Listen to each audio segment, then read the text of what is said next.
I'm getting ready to call Sean. Sean is a good partner of mine. Man, he's scrappy.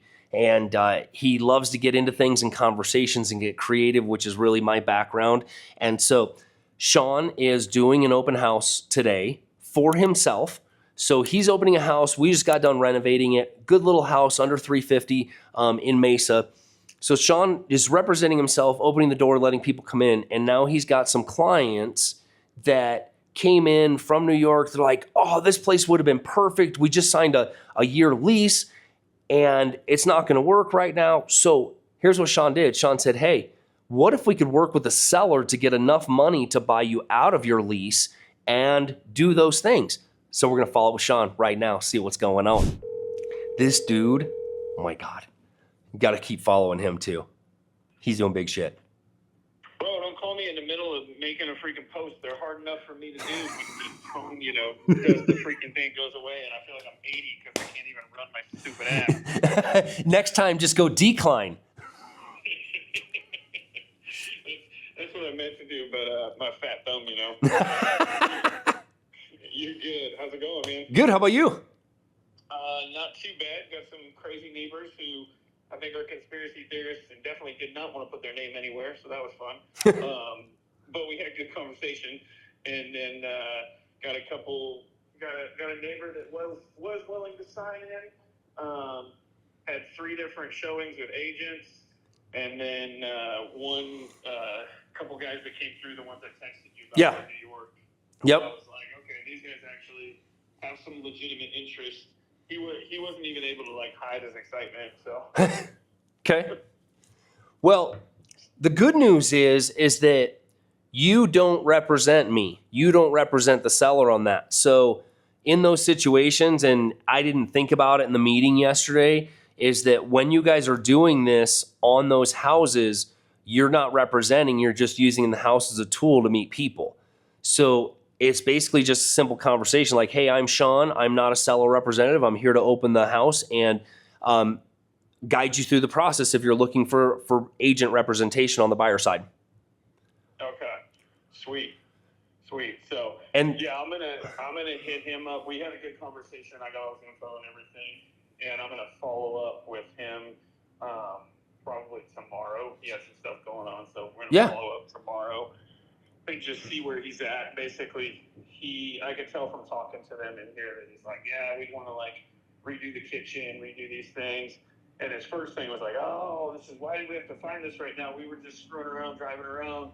We just signed it. I was like, well, what's wrong with that? It's awesome. You found it. And he's like, well, we just signed a lease in North Scottsdale. We just locked in with it. So I basically was like, well, that's always fixable. Yep. And then, Sharon's show flow demo, I was like, well, I actually have clients who are closing in about 3 weeks on a place, and they just signed their lease about 6 weeks ago, and we got the seller to give them money towards closing that basically equaled their This dude their lease has gotten more sellers to pay price. him to buy things than I've ever That they seen would have brought to possible. closing. They canceled their lease, and the seller paid that part of their closing costs. Right. So, yeah. So he's like, "Oh, you can do that?" I'm like, yeah, man. You can do anything. Well, and that's what I love about this stuff, Sean. And I'm like, I know we keep going down this road of more ideas, and I throw them out until something clicks. If something lights you up, then let me know. And I think about these things when they're in the as-is condition and going, you know what? At the remodel or at the as-is condition, the ones that light Sean up, because Sean can go into these with a very creative mindset in the representation of the buyer and how to get them to their point with this property. And so I just start thinking about, where your skill set is, and it's in that creativity in those weird situations like this one. You're going to bring it back around and go, well, I'm pretty sure that I could talk the seller into paying some of your lease fees to get out of the lease if you wanted to do this. And we know the creative way to include these types of items, and what are you working with financing wise? And you'll cut all those things up, and then we get to sit down and go, hey, we can have meeting of the minds, and here we got to the right number.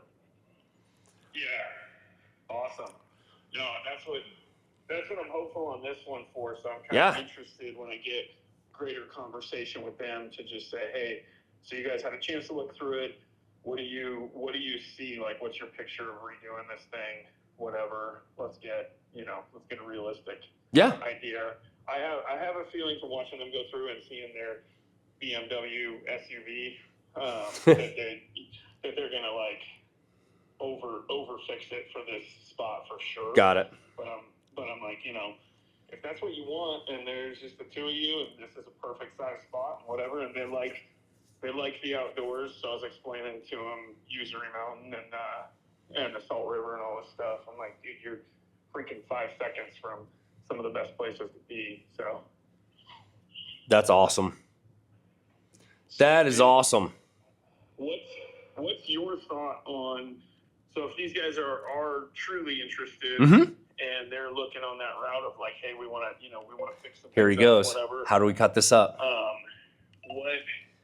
What's your thought or route on how you help make that happen? Now, obviously, I have the conversation with them and could find out that they're like, oh, we have, $50,000 to go into it and screw with the kitchen and some bathrooms. Yep.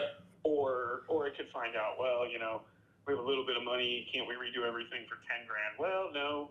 Right. So this is where we have to build the trust in asking them, hey, in order for us to be two things, one, ridiculously creative, and two, making sure that we arrange things in a certain order that are financially beneficial, both on the loan and for your cash on hand. So if you guys will just throw out like what cash you have available and let us work through it with you to get to the end result, that's how we're gonna make it the most reasonable. But if you hold back on me, then that's where we cause problems. Because I can't go through the blind spots if you're trying to play the negotiation game. I know where you kind of want to go, and then we just work it backwards and reverse engineer it. If the numbers work for everybody and it lines up with appraisals and values and understanding all that, then cool. Then we work through it.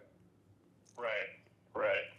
Okay, sweet. Then my other question is, since I'm on here as a co-listing agent or whatever, how is that handled in terms of where you were saying, hey, I don't represent the seller? That's a good question. Because in that part, I think I do, correct? Not technically. That's going to be a good question. Thank you for bringing that up. Let's float that by Erica when it comes up. So here is the one thing, is that the good news right now, technically you're the listing agent. So you were fine having those conversations. You didn't have to have the pre-documents when it went into it because it was about the property and you have it listed. Now, if we go forward, you can show where we're going to cut that representation. And by the way, Sean, actually, you know what? The representation is by the broker because it's going to be ending up being a dual representation anyway. Oh, yeah, that's true. And you're not on my team, and it's still the brokerage's client. Gotcha. The agents just represent the broker. But that brings up a good thought, and let's make sure that we run that by Erica and Chelsea and just make sure that we're thinking that through correctly as we're all getting involved in each other's businesses.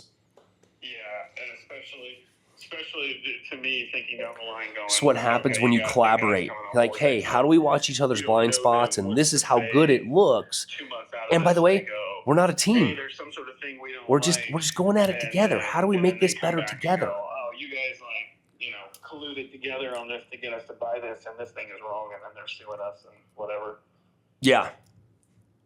Yep. That's where we want to be. And I think that, as we talk, Sean, which is, I love it, man. When we talk, I get a little bit more excited about things because I just think about, okay, you have your clients and you representing them, and then there's me, and we come to the table and we look at what the end goal is with everybody, and we figure out creatively how to get there through even some of the strategies that I've heard you say. I'm like, if I wanted to get to that number, but I was willing to wait for it in a payout, then we would just do these different things. And that's where you are adding so much value in these situations, is like, I I can clearly tell them this was my desired net right now.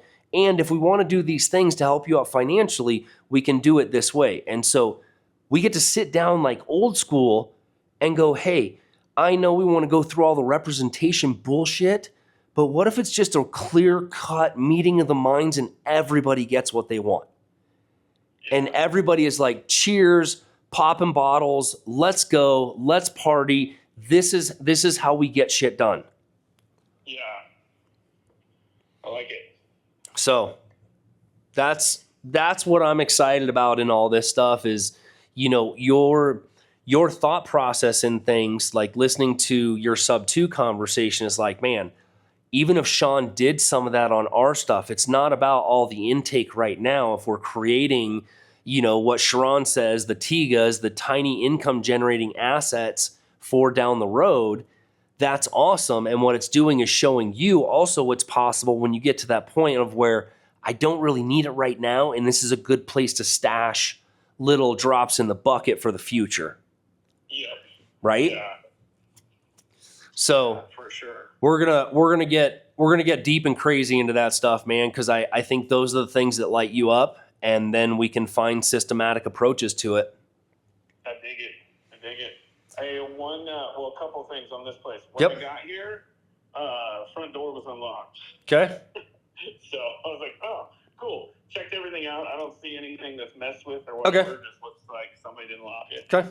The other thing, Damn the realtors. AC is set to 77, and it's been on a slow climb in here with the inside temperature that's now sitting at 81. Okay. So I can feel it moving, and I Okay. put my hand by the one vent in the kitchen I can reach, and I feel cold air coming out of there. Okay. On the register.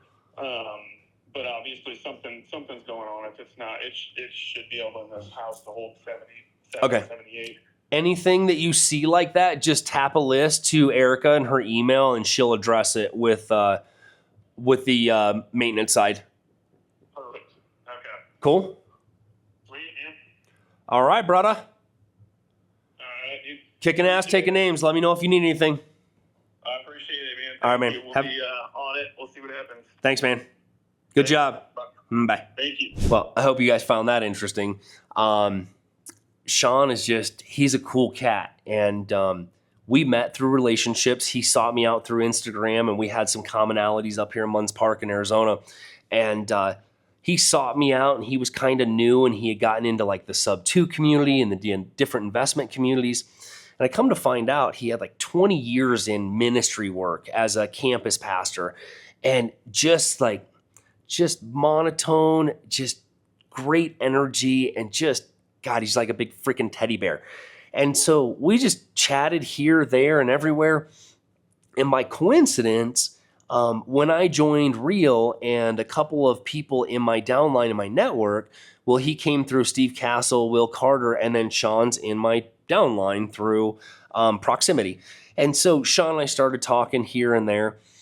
And as my vision got clearer in the whole space inside of Real and how I support the agents, I started talking to Sean. I'm like, hey, dude, I'm just going to build this side community here, kind of working through some investments, and I need some help, and I've got some different things. I'm like, why don't you come over here? And so we've just been jamming through some different things. And what's cool is that it's a piece inside Real that I don't know if any of you have ever been frustrated, trying to build a team and keep that culture.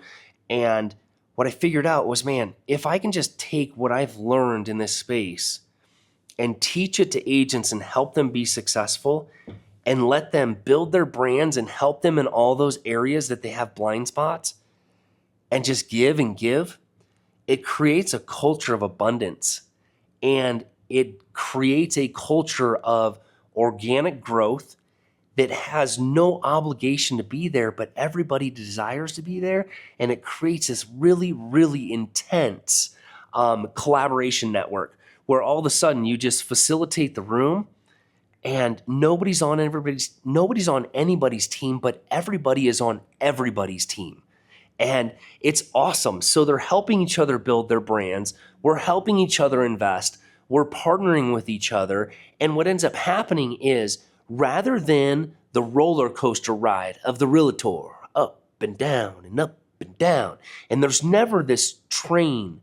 You know, what you love about train rides is they go places, they go to destinations, they go up hills, they go through mountains, the scenery changes. You don't want to throw up every 5 minutes. And so with this collaboration group, we're building train tracks, and the tracks represent abundance because there's always enough to keep the smooth ride going. It's not this rocket ship and then this downslope. So now we're just building tracks. And what's the destination on the train? Well, we're going to stop and we're going to meet our cap. And then we're going to stop and we're going to hit our elite. And then we're going to stop and we're going to participate in the cultural award by teaching other agents what they're learning in this group. And so you see there is this momentum in this circle of life that we're creating in this community called the Limitless Garage. More to that later. And so now we are just going through piece by piece and figuring out how to just live this life where we are all going to the same destination. Some of us are a little bit ahead. Some of us are a little bit further behind. And what that is, it's the ladder community, or in this case, it's the caboose community. And so you've got the pulling in the front and the pushing from behind. And so everybody is helping everybody get to that climb. And it's a generational wealth transfer as well. And it's one of those things that I'm so grateful that Reel has given me, and that God has blessed me with the ability to be very clear and go down this road to support more agents to help them build the life that they want around the business they do. Hey guys, I'm Steve Valentine. I hope you're following along. You're enjoying these segments. These are some of my first ones and I'm really enjoying it. So peace out.